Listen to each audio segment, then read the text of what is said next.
Coach Meg, Margaret Moore, welcome to the Health Coaches Podcast.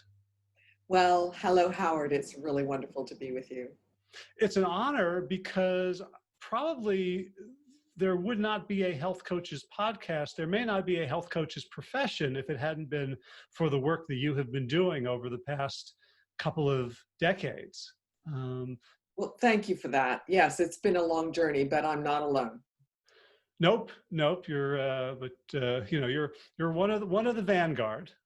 You've written, you've published, you've insisted on academic rigor and measurement. And I started in coaching in 1999, and the best we were doing at that point was smile sheets. In terms of, yes, I enjoyed the coaching session, or no, I didn't. And while that's it's good to know. No one wants to be, a miserable coach.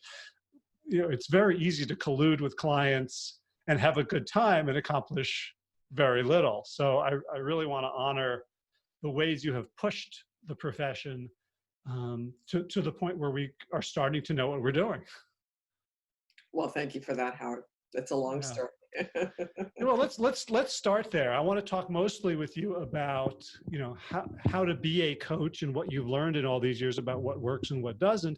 But I need to maybe give us a little bit, maybe the escalator version, if not a little longer than the elevator version of how you got into this and where we are now. Yes. So my first career was in biotechnology. So I'm a biologist with an MBA, and I was in the roles of project management, business development, COO, CEO. So I've been a sort of leader of biotech projects and people for that first 17 years of my career. Okay, so what I observed is that most of us, and now we have a lot more data, we're not taking good care of our health. Mm-hmm. We're not engaging in now what we call lifestyle medicines that have been studied and shown to both prevent, treat, and also potentially reverse chronic diseases. So I was coming at this from the perspective of wanting to contribute on a large scale to the betterment of human health using good science. And what I observed as someone who was kind of like walking the walk since my teens was that all my smart colleagues in biotech, doctors, scientists, were not taking care of the basics, let alone the population. Mm-hmm. That would reduce your risk of chronic disease, help you live longer, and avoid all kinds of bad things, from heart attacks to strokes. So I was thinking about, like, what's the best thing I could do? What is the best thing if I wanted to tackle that side of healthcare, not more medicines? Mm-hmm. And my idea was, and this was not because I knew anything about coaching or even wellness, really. Biotech was this very little elite group that's self-contained. It's global. I almost none of my friends knew what the hell I was doing and what the science was about. So as I merged into this larger world, I thought, well, if the best thing we could do on a large scale is to create a workforce of professional coaches who know how to help people change for good in terms of positive change and good for sustainable change. Well, so that's where it came from. Yeah, I mean, did you start, just nagging people or like? No, no. So what happened is, I was at a pivotal moment because I decided to marry my husband, who was my biotechnology patent lawyer. And I lived in Vancouver in Canada, and he lived in Boston, Massachusetts. And for a lot of reasons, it made more sense for me to move than him. So at that point, I was removing myself from the biotech venture I'd helped launch at an appropriate moment where nothing was jeopardized, and I had a fresh opportunity to restart. And so I thought, well, what am I going to do with the next chapter of my career? And it was actually my husband's idea that we do something in coaching, but using the web, because we were thinking, wow, we've just missed the web, the web boom in the late 90s, and because biotech was not booming then. And so he said, you know, what's not obvious, which is how patent lawyers think, what's not obvious is to use the web for one-on-one, because back then the web was presented as a way to do one-to-many. So it was his idea that we do something around coaching and wellness, and we have it web-based for scalability. So that's how it happened. So I find it really interesting that your naive solution at that point, just seeing a problem and being bothered by it, was individual behavior change instead of saying, organizational change, or like, what's the business cost? Like, did you notice that, was there a business cost to the fact that your colleagues were not taking care of themselves? Yeah. So we didn't have, I mean, that was before we had the CDC's data on diabetes prevention coaching, which showed the ROI. Really, I was looking at lifestyle medicine as a treatment that was inexpensive compared to medicine, and far less expensive. It's the prevention is less expensive than the cure. And so inherently, I mean, back then we did not yet have the crisis of obesity and prediabetes, diabetes that we do now. So in a way, I could see it coming. So I just felt that healthcare was missing supporting behavior change, and that my experience as a leader was that when I sat with people and coached them, I could deliver, they would change. I could support change. I could see that. I saw it as project management for the individual's life. We didn't have, and I was project manager, in biotechnology, you're managing, a company is a big project with lots of little projects, right? So I thought if people created the discipline around their health as a project, they could then focus on it with intent as opposed to starting and stopping, and with the support of a coach could make sustainable change. That was my vision, that we would have a world where there was a workforce of the size of any other profession that was focused on supporting wellness through behavior change. I love that, because I see this all the time in my clients, that they feel no self-efficacy around their health behaviors, and yet they're incredibly effective in their jobs. Typically, the people who come to us are, they've been training for years. They've overcome obstacles. They get things done. They don't make excuses. They have measurement and objectives. And yet when it comes to their health, they're blubbering messes who just live in terms of guilt and shame. Yeah. It all falls apart when it comes to focusing on self. Yeah. So we're very good at getting organized and delivering results when it's on behalf of our careers, our achievements. And then we don't, in fact, bring that same skill set to our personal lives. If anything, what happens is we give so much to that we say, to heck with this, I'm just gonna eat what I want. And do what I want, because I've been so regulated here that I need space in my life where I just enjoy, or I just let my impulses out. So in a way, the balance to the hyper focus is to let go of the focus when it comes to self-care. And so it's true, and I saw that too. I saw that too with my really smart scientific medical colleagues not taking care of themselves. It was so obvious to me that if you exercise, you feel better. You sleep better. You manage your stress. You are more creative. That I knew without the data, but I saw other people didn't. And so I thought, wow, how do I help? How do I help on a large scale? And biotech is about scale. Biotech's not, it's about going after the next billion-dollar drug. So I wasn't looking at this as being a coach. In fact, I didn't even realize I would be a good coach back then. I was just wanting to be the business organizing principle to help build the field. Well, it sounds like you were thinking, What we need to do is train a bunch of people to be project managers for individual health. How did that work out? Because, I think this was like 1999, Yeah, 2000, 99, yeah. right? Like I remember coaching in those days was very like Coach U and Thomas Leonard. Yeah, And it yeah, wasn't at all about project management. It was very much like, your, what are your intolerables and yeah, tolerables, and like, how did you approach coaching, yeah. and how did it evolve? Right. So I obviously, first did the reading and read the books and to appreciate. And I knew that that was not going to be the way to go in healthcare because evidence-based medicine is the foundation, even if there's not a lot of evidence. And of course, we've seen this in the pandemic when there's not a lot of evidence, it's pretty rough. Hmm.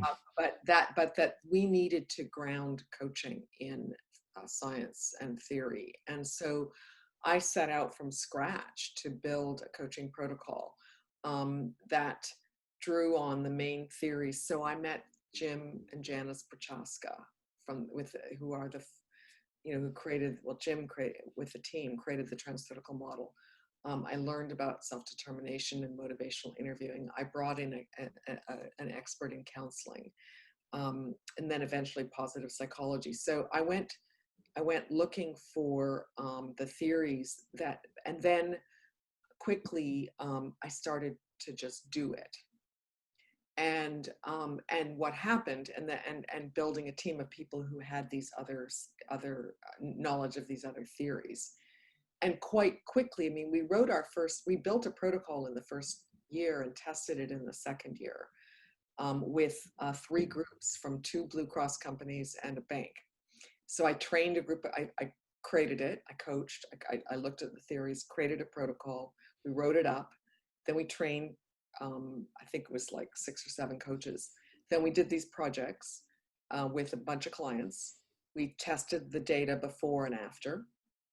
We had outcomes measures mainly on how well they were doing against the goals they set for themselves at 3 months, saw that it was working, and then built that out into a curriculum and then launched the school. So that was the work of the first 2 years. So it was a very intense phase of understanding the somewhat fluid and emergent way that others were coaching, and understanding that's not going to play in healthcare, but still understand, back then we were talking about, I think back then, the intuitive dance.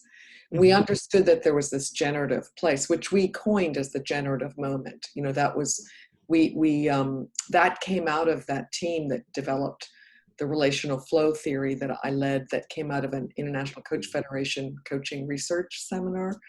And I gathered a group, we came up with that theory, and then we began to build trainings around that, and that became the generative moment. That was around 2004, so about 2 years after the school launched. So we were still finding our way. I mean, the protocol really didn't settle down until the first 4 years or so. So we were playing around a lot, which meant that we were creating, it was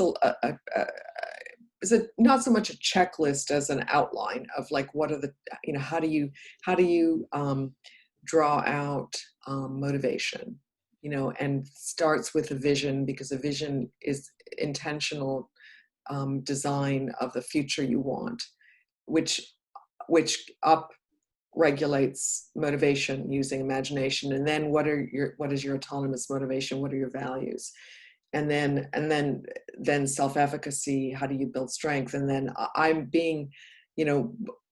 I was always one for going for the jugular, which meant that if you were going to improve confidence quickly, you had to go right where the big challenge was. So you set a compelling vision and you understand the motivation. And the way to really release or improve confidence is to go step right up to the big challenge. And then that became the generative moment, because you needed to be playful around that in order for people to come up quickly with new ideas, new perspectives, new ahas, new insights, which would then lead to a little bit of neuroplasticity. Oh my goodness, that's new. Hmm. That's the generative piece. And then you turn that into action. And then neuroscience came along, and I could start to explain it in terms of neuronal connections that happen when people have an aha moment, and it's the collection of those that create the network. So then we could start to speak. And so it just sort of unfolded with this nice dance between the intuitive, as you know, as a coach, you find your way, and you largely use your intuition that back then we didn't even have a neuroscience scientific understanding of the nature of nonlinear thinking. It was just woo-woo. Now we do, but back then we didn't. But we knew it. There was something, we knew there was something there, that when we could create this zone of elevated kind of consciousness, people could, oh my goodness, find things. So I really wanted to sort of understand the nature of that, and make it more reliable and consistent.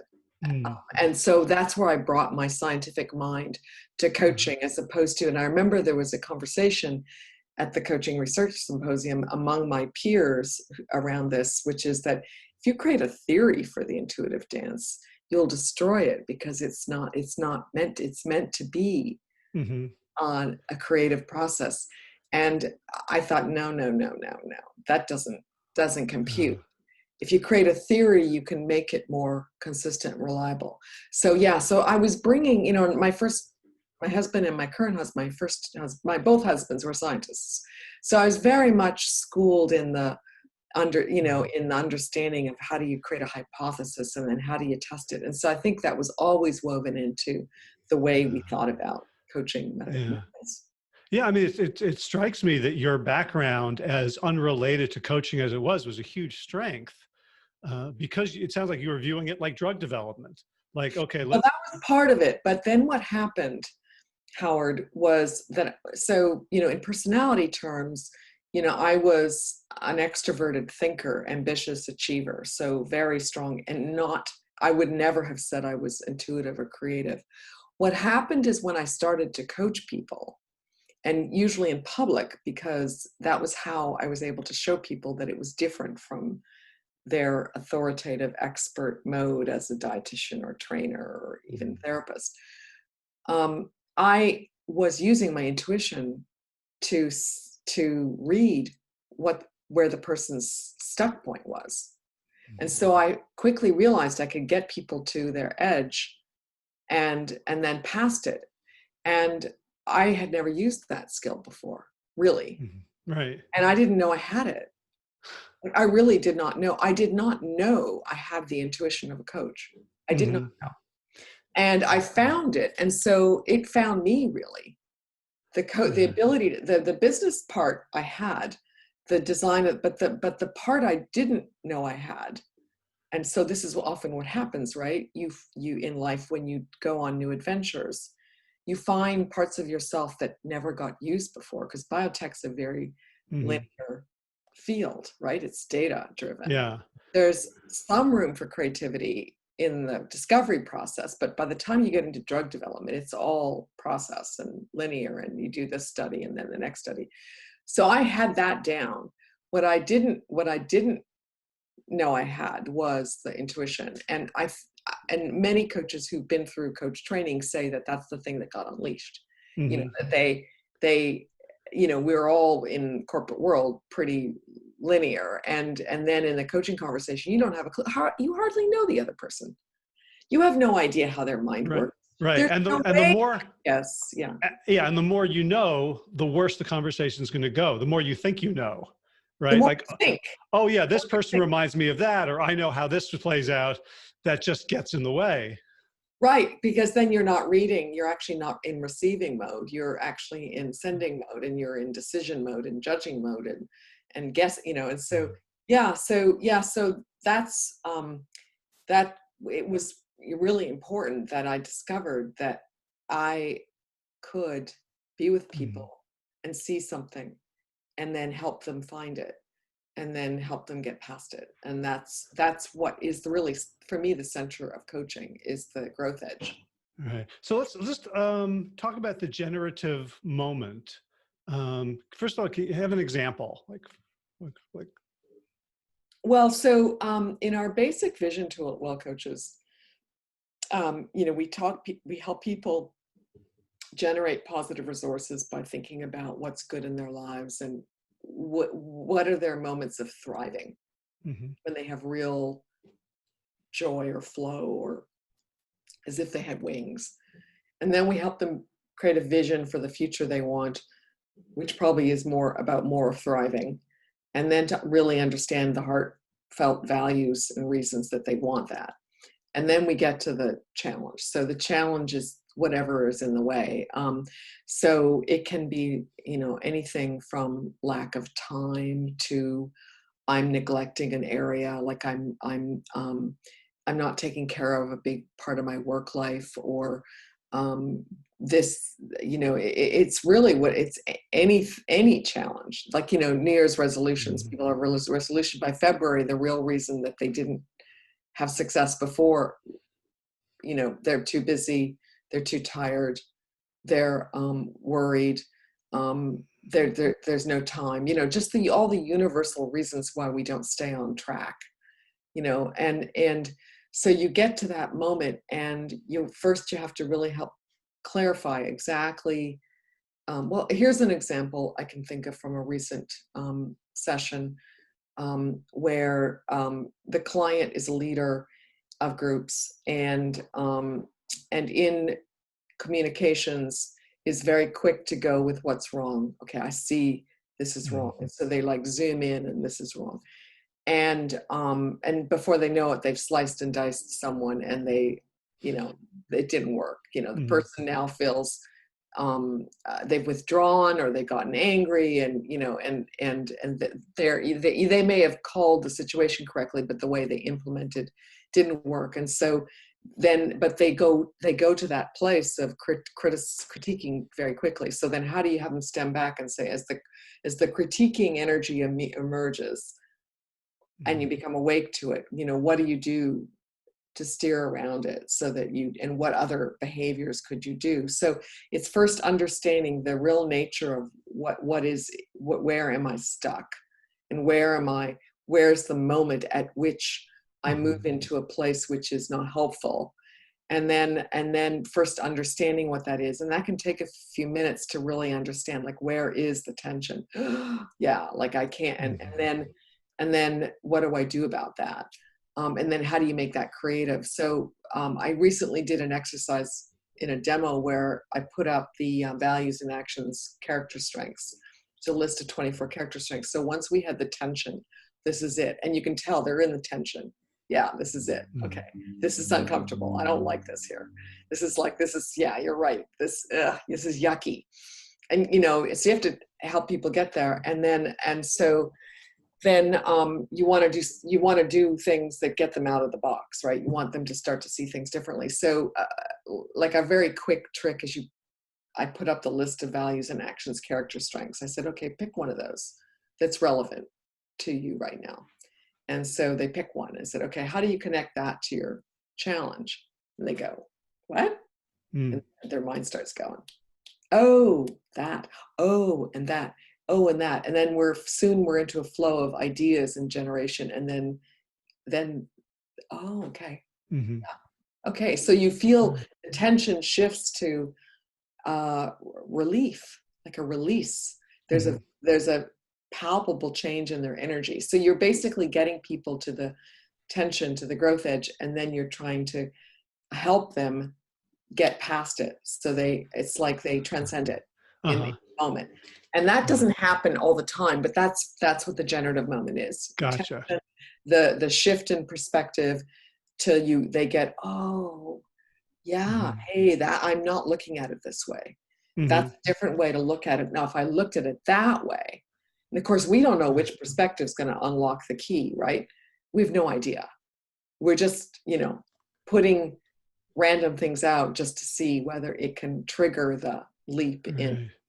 So that happens during the coaching session itself. How do you then help them transfer it to the moment when, that feeling of tension is a feeling of stress, which shuts off the frontal cortex and puts them into, fight, flight, mate, or sleep? Yeah. How do we then Yeah. reignite the consciousness that they had in the coaching session? Yeah, so there's a lot of theories around how this happens. So subject-object theory, but I'm going to use a mindfulness model because this, I think, that is called SART. It's a beautiful paper by Filbers-Feig, who used to be at Harvard, is now at Vanderbilt. So so from the mindfulness tradition, there's 3 stages: self-awareness, self-regulation, and self-transcendence. So self-awareness is the moment you realize that you're on automatic pilot going into a behavioral mode that's not working. So first you wake up to it. So the first step in that week could be just observe when that happens. That would be like a very minimal. Just notice and keep track of when you're hijacked and when you're caught. Okay, so that's the awareness. The next is the regulation, which is to catch yourself, find the pause button, hit the pause button, take a breath, and make a choice to do something different. That's hard because you're like, you've stopped you put the brakes on, you've slowed down. And that is actually a normal function of an organized mind that is compromised with people with ADD, in fact, it turns out. So it's what we all have the ability to catch ourselves. It's harder now because we've gotten into the flow of being tethered to our devices, and we've lost control of our minds. Well, right? yeah, I was going to ask you about that because, you know, I've been reading Gabor Mate's book Scattered about attention deficit disorder, which he wrote 21 years ago. And as I'm listening to it now, it's like, it's not attention deficit disorder, it's human condition. Yeah. It's just that it's worse if you have, you're even, because people with attention deficit disorder are more easily distracted and taken off course than those of us who have better self-regulatory machinery. So then you have to regulate. So then it's just practice. Like, okay, I'm about to criticize somebody. What if I just observed something they're doing well first? Hey, let me just notice. I'm really grateful for like how you handled that. It takes a little creativity. And so then you try a different behavior. So you're experimenting now. You don't really know how you're going to transcend it yet, but you're experimenting. And it's a little bit like learning how to coach. So you remember when you were learning how to coach, you had to refrain from telling people your advice. Do you remember that moment? Yeah. I remember those years. I remember those years. Yeah. And as a coach trainer, I see it. Right. So that's the same thing, right? You have to actually refrain from, and then what happens? You start to see people open up when you say nothing, and you allow them to some space. So now your new experiment, which is not a habit yet, gets reinforced by the positive reward. And we know from Barbara Fredrickson's work that if you don't get a positive reward from the experimental behavior within the first couple of weeks, you're not likely to continue. So once you get that little reward from the new behavior, you start to anchor it, because now the motivation goes up, because you weren't sure, right? You weren't sure if it's going to work. You weren't sure if you're going to be able to do it. You weren't sure that you're going to get a different result. You had no evidence. So now you're the scientist, and now you're gathering the evidence, and then you go back and unpack that with your coach and say, well, I tried this, and you really unpack it. So what exactly did you do? What was the response? How did that feel? You know, that full unpacking of experience, that full reflection, which we don't take time to do, you know, in our lives, right? Yeah. And then with that, then there's some more insights. And then over a little while, you know, people start to, okay. And then if you know the work by Ann Bickert, so that's a book called Pivoting, about the nature of insight. There's three stages in insight. First is a little bit of learning. Second is you start to change your perspective and your attitude. And then third, the quantum shifts are when you change your identity. So the brain can only grow 1 millimeter of neural network a day. So people get an insight, they just grew, I don't know, a millimeter, right? Not a whole new network. They're not over into the new. But over time, there's a moment when, my goodness, I'm someone who can lead a meeting with a positive strengths-based approach, where people welcome feedback because it's safe and they're curious and it works. As opposed to, I used to be the kind of leader that came in knowing what I needed to say, and people withered on the vine. So now I'm a new kind of leader. I'm a strengths-based leader. So that's the quantum shift that happens after lots and lots of small changes, and where I become, my identity actually shifts. So that to me is like the heart of coaching, is that we help those shifts happen, not just during sessions, but we help them happen over time so that people really do make transformational change. So I've seen coaches really get hung up on the insight phase, where having insights in a coaching session becomes very self-rewarding for the coach, and it's enjoyable for the client, and the insights don't lead anywhere. How do you help the Okay, insights really get? important. Yeah, so insight, and that's actually the nature of insight. It's like the light goes on, there's a little burst of neurochemicals. It's the immediate translation of that into action, experiments that are then that with accountability. So it has to be, okay, so what are you going to do next week to put this into action? When are you going to do it? How are you going to do it? How are you going to unpack it? How are you going to report on it? So it's the taking the energy of the insight and turning it right into action. So it has to go right into an action plan that then gets harvested the next time. So it has to be turned into an experiment that the client can to do. It's sort of like a different kind of SMART goal. I've just had an insight that if I did this might happen. Now I test it. So now I move into, this is aligned with design thinking. Yeah. You design something and you fail fast. So I think the discipline in health behavior change is that we have action plans that are really very specific. I'm going to do this on this day. So like 3 times a day when I have these meetings, this is what I'm going to do. I'm going to jot down what happened. So it's really turning that insight into really specific when, how, what, who, what's your backup plan. The last mile of coaching is when you turn insight into behavior. So I want to come back to it because you mentioned, ADD, and it's been on my mind. And now that I'm sensitive to it, I'm seeing it everywhere in my clients. How do you help people who have trouble with attention, with regulation, with, that their nervous system has a faulty attachment connection, and so in a given situation, they're relying on very, very primitive behaviors to just feel safe? Yeah. So it's really, so I co-authored a Harvard Health book on this called Organize Your Mind, Organize Your Life. And it was a bestseller. It's coming out again. It's been delayed by the pandemic, but it's being re-released because it came out in 2012 and it's even more relevant now. And so I worked with a psychiatrist who's an expert in ADHD. And so he brought the scientific principles of ADHD. And then my part was to write a self-coaching part in each chapter. So we collaborated on the, both what are the main deficits. There's 6 of them of ADHD that mix and match. Most people don't have all of them.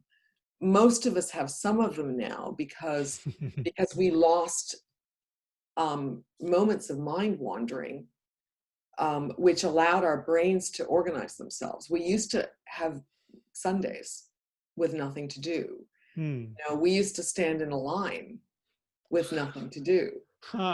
Right? We used to have lots of space in our lives, with nothing. You came home, nobody called you, nobody knew your home phone number, right? You didn't have a cell phone, you didn't have a computer. So we used to have a lot more time for our race car minds to find, their rhythm.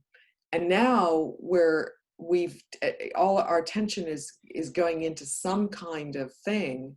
So when we have those moments, instead of allowing the mind to just naturally find its order, we end up pushing it like somebody just used the snow globe. We keep shaking the snow globe. We don't let it settle. We don't let the mind settle. So it's now, and in fact, when we were doing the book, at that point, I had to cure my own addiction to my iPhone. Uh-huh. That was one of the things that came out of it, is that I learned to detach from it and to turn it off for like hours. It's not near me even. Hmm. And so yeah, I can walk you through the principles, but we built a set of principles, and I have a course called Organize Your Mind that our coaches are required to take.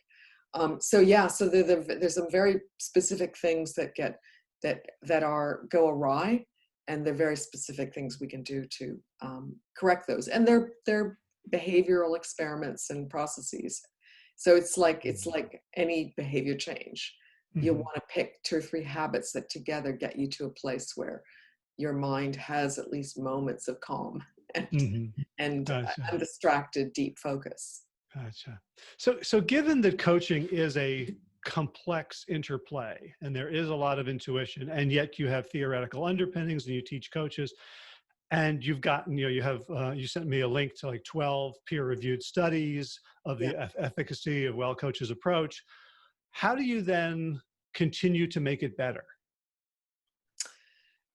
Oh, well, we can't not. I mean, I don't know how to stop.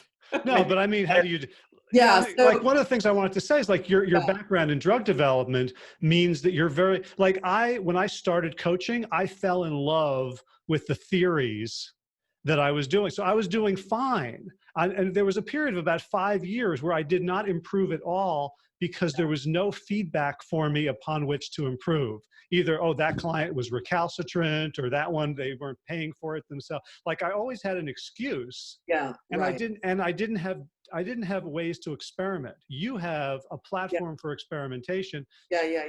And What's the process?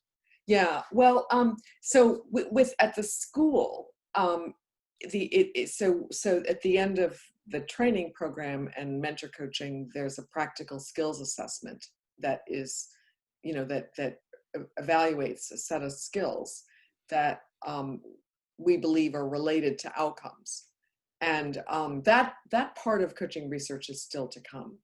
And we have a very high pass rate now, because over the years, because what we see, we have 3,000 people who have completed the practical skills assessment. So we've heard everything possible that could go wrong with with the learning process. Mhm. So whatever we learn every 3-4 years, that gets captured, and because we have a team of 12 faculty, and it gets put back in, and we redo the training to take advantage of what we've learned. So we've built in an ongoing iterative process, because we're measuring the results of our training and then feeding that back in. So that's a big part of it. The other part of it is to recognize that no coach is 100% effective 100% of the time. And so the answer to that is to just keep adding to your toolbox, which is different theories, protocols. So when we got to know immunity to change, that Bob Keegan and Lisa Leahy developed at Harvard, they taught our advanced training. They taught a module on that in our advanced training, and we brought in adult development and Keegan's work, which is very complex. It took years for that to get synthesized. My big new area in the last, say, 5-6 years has been multiplicity of mind. So my second book, Harvard Health book, is called Organize Your Emotions, Optimize Your Life. And I did deep training in internal family systems practice, which is a therapy model. I evolved it into a strengths-based multiplicity model. And in the last few years, I've mapped that to the major personality models. So that's my cutting edge, and not the only project. And so that is gradually getting integrated back in. So I would say I'm not the only driver, but I'm the fiercest driver of ongoing understanding of the human mind.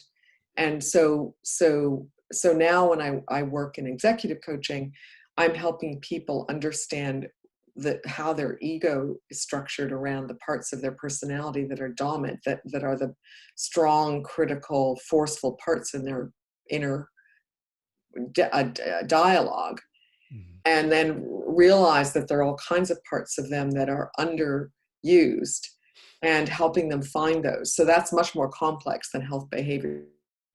That's getting gradually integrated into our basic and advanced models. So I used to ask Howard, will we ever stop innovating? Like, will we ever hit a place where, like, we're done? And it's just 20 years in, and I'm still going to courses, I'm still pushing it. I'm pushing our faculty.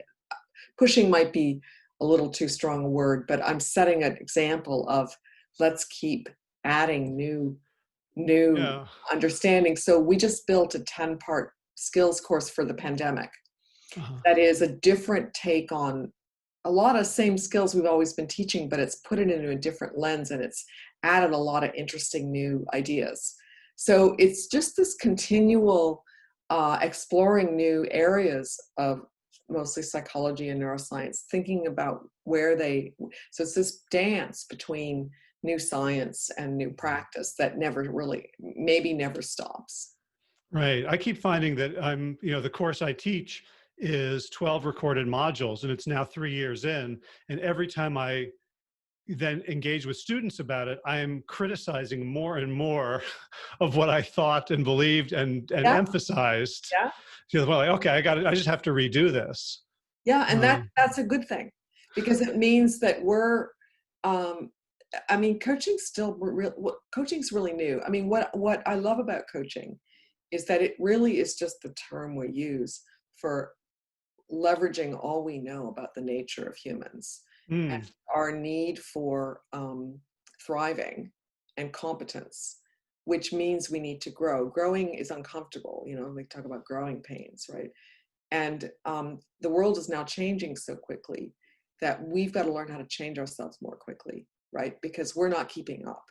mhm. And that causes burnout and depression and, mild or major. And so I think our call as coaches is to find new ways to change even faster.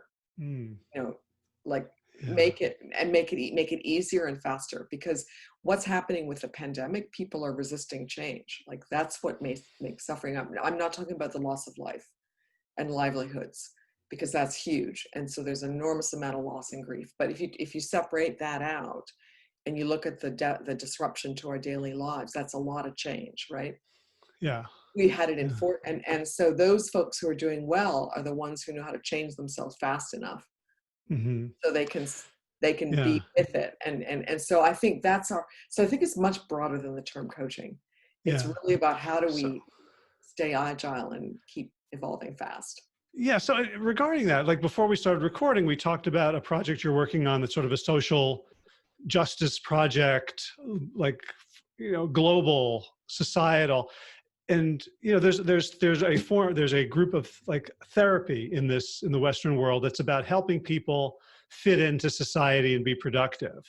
And there's certainly an aspect of coaching that's that as well. But you're also saying, like, we live in a society in which we are being ADHDized.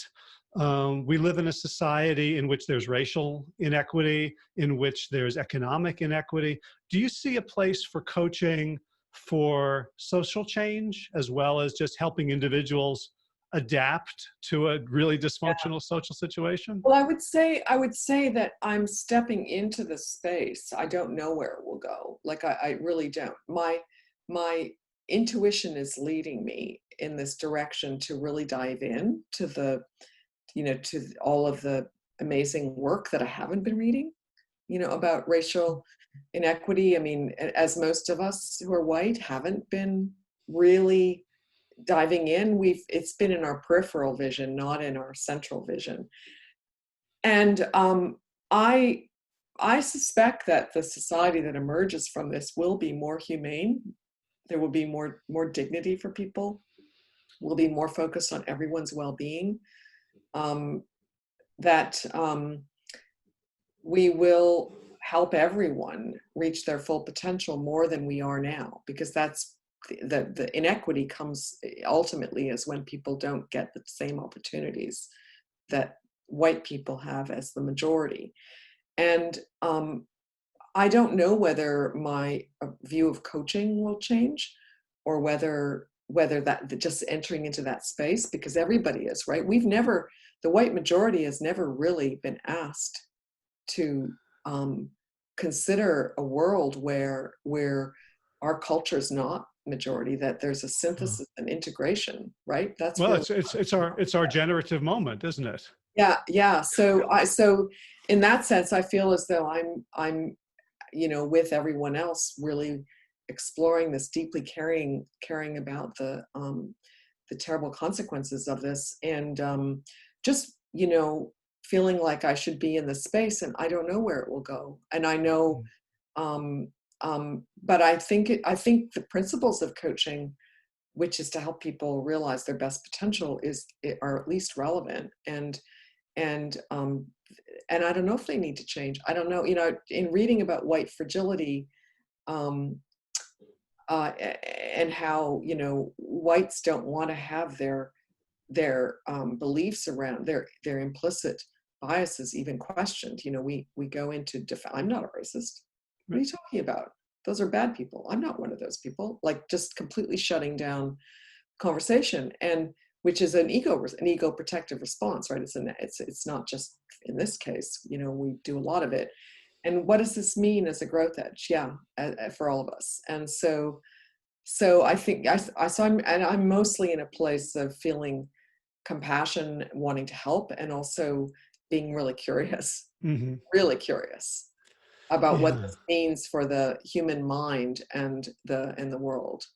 Mm-hmm. If we really, really take it in, if we really let it sink in. Right. Well, it's almost like we need to, we're in a position to sort of coach white society, white privileged society, to the same way the imaginary person you're talking about who can't, perform well in meetings because they have a knee-jerk reaction, which is an ego defense. Right. Yeah, that's right. But I think the thing is, coaches are not. We're white majority too. A lot of us, like me, we don't have a lot of black. We need a lot more black coaches, Mm-hmm. and so we're not even really. We're part of the problem, actually. Yeah. And also and it does beg the question. I was thinking recently about the idea about readiness to change. So there are, in any domain of life, there's roughly 40% of people in pre-contemplation, which is no way, defensive or hopeless, and another 40% in contemplation, which is on the fence, like maybe not, maybe not. So when it comes to outgrowing racism, we probably have 80% of us not ready to do anything.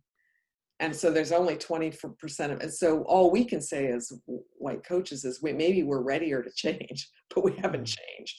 So how do we're not even changed. And then we're helping clients who may be not ready, which means we're pushing them to do something that they don't want to do, which is not coaching.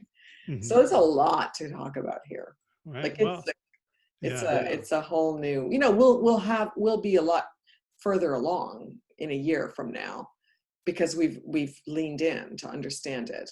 But as coaches, we have to go first. We have to actually work on ourselves first, right. because Oh, we're not better than anybody else. right. Always. That's one Yeah, of the. yeah, of course. Yeah. So I know it's almost the top of the hour, so I'm going to let you go. But before we do, can folks find out about you, about becoming a Well Coaches coach? Well, thank you, Howard. So Well Coaches is wellcoaches.com.